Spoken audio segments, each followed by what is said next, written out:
Hello, this is the Passion, John 14, part 7. In part 6, Jesus said, I am the way, the truth and the life. No one comes to the Father except through me. If you've seen part 6, I recommend you go back to part 1. But if you've seen part 6, you know I went into what is the way, the truth and the life, briefly. And then the second part is no one comes to the Father except through me. Jesus seems to go on about the Father in verse 7. If you had known me, you would have also known my Father also. And from now on you know him and have seen him. Okay, now that's going to make Philip beg the question in verse 8, Lord, show us the Father, and it is sufficient for us. Jesus always says things that make us ask questions. Now, if Jesus hasn't said anything to make you ask a question, first of all, you haven't heard from Jesus. Okay, Jesus can make things that make sense. Let's say that he does say things that do make sense, but many things Jesus says you need to question him more about because he's a man of mystery.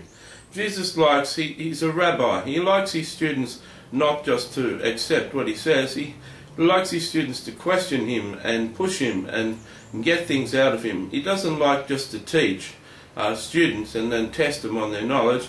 He wants them to come to their own knowledge and come to their own truth. If you understand the style of Jesus' teaching, you'll understand him. He asked over 100 questions in the Gospels, and he was asked over 100 questions in the Gospel. He only answered about 2 or 3. The rest he answered with a question. So what do you think that means? So what do you think that means?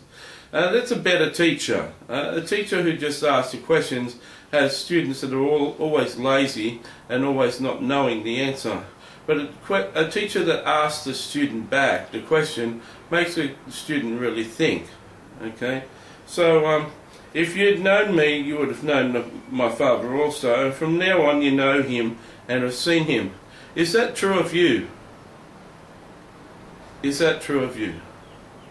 Do you know God the Father through knowing Jesus? First of all, how many of you have read the Gospels 5 to 10 times, 20 times, 30 times?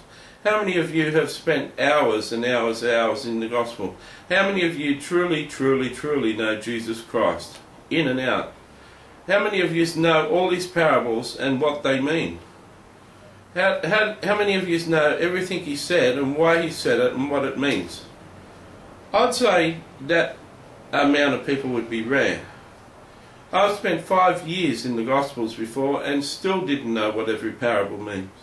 And I was trying.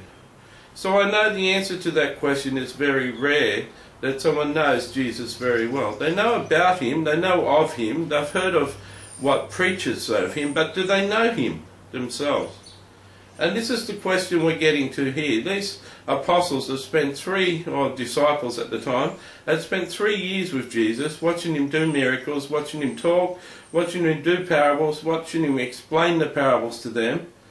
They'd seen everything. And Jesus said, if you've seen me, you've seen the Father. But the big question I ask you guys is, do you know Jesus? Have you really seen him? Have you? You know, Jesus says in John 14:21, he who has my commandments and keeps them is he who loves me. And he who loves me will be loved by my Father, and I will love him and manifest myself to him. See, if Jesus hasn't manifested himself to you, if Jesus hasn't showed himself to you, that's because you haven't obeyed his commandments and you don't know what his commandments are. If you know what his commandments are and you've obeyed his commandments, then you've loved him and he'll show himself to you. But the majority of you listening haven't obeyed his commandments and have never seen him. So how can you know the Father when you don't even know Jesus? Do you know Jesus? Do you know him? If he turned up in another individual and started speaking, would you know it was him? If you're walking down the street and Jesus was in a homeless person who asked you for some money, would you know it was him asking? Or would you just think it's the homeless person? If Jesus came in a vision to your house and appeared, would you know it was your master? These are vital questions, because if you don't know Jesus, you don't know his Father. If you haven't seen Jesus for who he is, you haven't seen the Father. Jesus was saying to his apostles, I am the Father. Me and the Father are one. I am the Father. If you've seen me, you've seen the Father. The question for you is, have you seen Jesus? And I'm not trying to be tough on purpose, but that's my job as a teacher, to be tough on you. Have you seen Jesus? Have you really seen Jesus? Do you know who he is? Have you seen him? I've seen him over 100 times in visions. I've seen him, but there's still so much to Jesus. There's just unbelievable. There's so much to explore. I'm learning a lot just teaching this series. I'm learning a lot because he told me to teach this series. There's going to be over 200 chapters to this series. It's going to take me months and months to do. But I'm pleased to be in the scriptures, I'm pleased to be in the Word, and I'm pleased to obey my Jesus. It's hundreds and hundreds and hundreds of hours work. If this video series ends up 50 hours, I will have put on 250 hours to get it done. That's a lot of work. That's 6 weeks solid, 8 hours a day sort of work. Why would I do that? Because I love my Jesus. Why would I do it? Because Jesus told me to do it.